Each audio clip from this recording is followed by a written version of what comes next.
اللہ نے اپنے محبوب دے پیار دی خاطر اللہ نے قسم چاہی پھر اس چیز دی فرمایا وہ ذرے بھی شان والے کہ محبوب دے پیرن دے نال نالین مبارک دے نال لگے ہوئے ذرے جڑے پتھر جڑے مٹی دے چھوٹے چھوٹے ذرے اللہ فرماندے میں انہاں دی قسم ہے محبوبہ تیرا شہر بڑا شان والا ہے تیرا شہر بڑا مقام والا ہے جتے تو وسدا ہے تیرے شہر بڑا شان والا ہے ویسنو بڑا مقام عطا فرمایا ہے پھر مقام کیوں نہ ہوئے جتھے نبیوں کا سلطان موجود ہوئے میرے آقا علیہ الصلوۃ والسلام نے غلام سرکار نے یمن دا بادشاہی تبا میری جس کا نام ہے انہاں ایک بیٹا مدینہ شریف کے اندر قتل ہو گیا پھر بدلہ لین واسطے جب مدینہ کے اندر گیا نا سرکار دی ولادت تو 1000 سال پہلے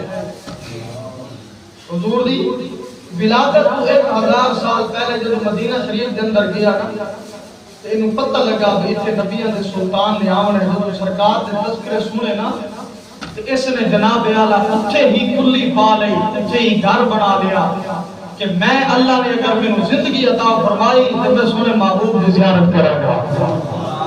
اللہ نے میں زندگی عطا فرمائی تو میں پھر محبوب دی زیارت کروں گا میرے آقا علیہ الصلوۃ والسلام مکہ شریف دے اندر آج ہر بندہ مسجد بناتا ہے تسی بھی مسجد بناندے ہو میں بھی مسجد بناندا ہر بندہ مسجد بناندا ہے لیکن جیڑی مسجد نبیوں دے سلطان نے بنائی ہے اللہ نے اس کی قسم قرآن کے اندر جا چھوڑا اونچی بولو سبحان اللہ اللہ اکبر کبیرہ میرے آقا علیہ الصلوۃ والسلام دے غلام خالق کائنات نے قرآن کے اندر اعلان فرمایا اللہ رب العالمین نے فرمایا لا مسجد اسس علی التقوی اللہ فرماندے محبوب اگر مسجد تو بنائی ہے پرہیزگار والی مسجد حضرت عبداللہ بن رواحہ بنانے فرمایا جب اسی مسجد بنانے کی آپ شروع کی ہے میں بھی اٹھانا مدینے کا تاجدار بھی اٹھانا میں بھی پتھر چاہنا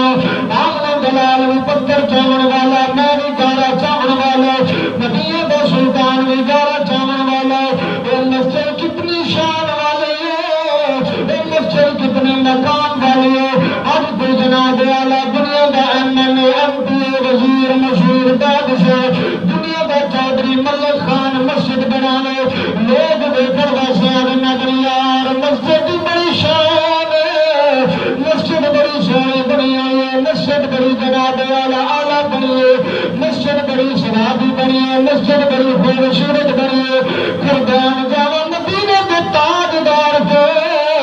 مسجد کتنے مقام والی ہے مسجد کتنی شان والی ہے جس نے بنانا والا نبیوں کے سلطان جس نے بنانا والا آمنا دلال ہوگا جس نے بنانا والا امام الانبیاء ہوگا اور دیکھا بھی قسم ہے جیسی مسجد کی صفائی نہیں کر دو مسجد کے قریب نہیں جانے بندے اپنی حد تک سمجھ دو کہ اگر میں مسجد کے اندر جھاڑو لا دیتا لوگ نہ کرتا ہے لوگوں نے ڈر کو خدا نے قسم ہے تیری میری اوقات کی ہے اور تیری میری حیثیت کی ہے نبیوں کے سلطان کے قدموں کے نام لگی دی مٹی کے برابر تیری میری اوقات نہیں ہے امام الانبیاء دی نالین مبارک کے نام لگی دی مٹی کے برابر تیری میری اوقات نہیں لیکن نبیوں کے سلطان کے نام جب مسجد بنائی ہے سرکار جناب اپنے حقاں کے نال اٹھاں بھی اٹھاندے امام الانبیاء اپنے اٹھاں کے نال روڑے بھی اٹھاندے امام الانبیاء اپنے جناب اعلیٰ حقاں کے نال گارا بھی چاہ کے مسجد کی اشارے کی ہے ذرا پیچھے گئے جناب اعلیٰ جب حضرت ابراہیم علیہ السلام نے اللہ کا گھر بنایا ہے جناب رب کا گھر بنانے والا بھی نبی ہے مصری بھی نبی ہے مزدوری کرنے والا بھی نبی ہے جناب اعلیٰ مصری اشاری کرنے والا بھی اللہ کا نبی ہے مزدوری کرنے والا بھی اللہ کا نبی ہے کھانا کعبہ تیار کرنے والا بھی اللہ کا نبی ہے اس کی مزدوری کرنے والا بھی اللہ کا نبی ہے فرمایا جس کو اللہ نے صفائی کرائی وہ بھی اللہ کا معبود ہے اللہ کا نبی ہے فرمایا تغفر بیتی للطائفین والعاکفین والرکع السجود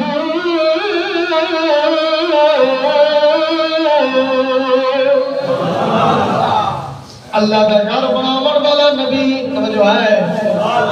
مصری بھی نبی ہے مزدور جب سرکار نے مسجد تیار کی تھی اللہ کا قرآن اعلان فرماتا ہے فرمایا مسجد اسست علی التقوی سرکار نے مسجد بنائی پرہیز والی مسجد کیوں نہ ہوئے تقوی والی کیوں نہ ہوئے برامن والا نبیوں کا سردار برامن والا بولو نبیوں کا سردار مسجد شان والی کیوں نہ ہوئے ایک مسجد شان والی ہے ایک مسجد میں جتنے نماز بھی ہوندی ہے وجہ ہے اذان بھی ہوندی ہے اسی جاتے ہیں ٹھیک ہے ہر کہنے پیچھے نماز جائے تے جو بھی مسلمان ہے تے اسی بھی مسلمان ہیں تیرے رولے پایا کہ جڑا جتھے ہے ٹھیک ہے آنے ہیں 5 لوگ پیچھے دیر تک لے گئے کیڑی مسجد اسلام نے سب تو پہلے جیسے اللہ نے حکم فرمایا گا دل میرا گھر ہی نہیں ہے مسجد ذرا کیڑی مسجد ہے فیرن مسجد ہے نا ان ٹائم اذان ہو گئی ہے پولو سارے نماز جماعت کے بعد رمضان شریف میں تراویح بھی ہوندی ہے لوگ اعتکاف بھی کرتے ہیں اللہ نے فرمایا سمجھا دیو میرا گھر ہی نہیں ہے بولا کیوں فرمائی اتنے نماز بھی پڑھتے پھر میرے محبوب دے گلے شکوے بھی کرتے جس گھر دے وچ میرے محبوب دا دل ہو میرا گھر نہیں جو ہے جناب دی میرا گھر ہی نہیں فرمایا ڈا دل کے سنو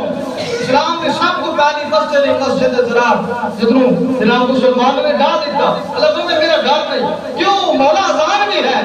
5 ٹائم جماعت کے نال نماز بھی ہے فرمایا نماز پڑھتے نہ پڑھن کرو بعد پھر میرے محبوب دے گلے شکوے کرتے جو ہے جناب دی آج بھی کئی شودے ہوندے جڑے جناب جماعت نال نماز پڑھی تے پھر مسجد دے پوئے تو نکلن تو بعد امام کے خلاف پھر شکوے شروع کر دیتا پریشان ہونے کی ضرورت نہیں ٹینشن نہیں لینی چاہیے بندے کو کیونکہ وہ پھر اس دور دے وہ چلتی پئی نا نسل پھر نسل در نسل آ رہے ہیں پھر وہ جنہیں سارے نبی نو نہیں چھوڑیا تے پھر اسی دے انہاں دے امتی ہے نا توجہ نہیں فرمائی میں کئی مرتبہ پہلے بھی گزارش کی تھی عرض کی ہے کہ غیبت کسے بھی نہیں کرنی چاہیے کسی دے اندر کوئی عیب ہے اس بندے دے سامنے بیان کر میرے اندر عیب ہے اگر تسی میرے سامنے بیان کر سو تو اس عیب کو میں ٹھیک کر سکتا عیب تو میرے اندر ہے اگر میرے اندر ہے تو تسی دوسرے تیسرے نو آکھ رہے ہیں اس اندر نقصان تیرا ہے میرا نہیں غیبت کرنی ہے اللہ فرماتا ہے جب تک کوئی بندہ کسی کی غیبت کرتا رہے اور میں جس کی غیبت ہو رہی ہے اس بندے دے نام اعمال دے اندر دوسرے بندے دی نیکیاں ٹرانسفر ہوندی رہندی ہے تو اس دے گناہ اس دے نام اعمال دے اندر کسی دے اندر بھی کوئی عیب ہے ان دے منہ کے سامنے اس نو بیان کرو غیبت بھی نہیں ہو سکتے سامنے دے اندر اس دے اندر عیب ہوے تے پھر وہ اپنے آپ کو ٹھیک کر لے غیبت کرنا سرکار نے فرمایا غیبت اتنا بری چیز ہے فرمایا جب کوئی بندہ کسی دی غیبت کرتا ہے جی سمجھے کہ اپنے سب کے برادر گوشت کھا رہی ہے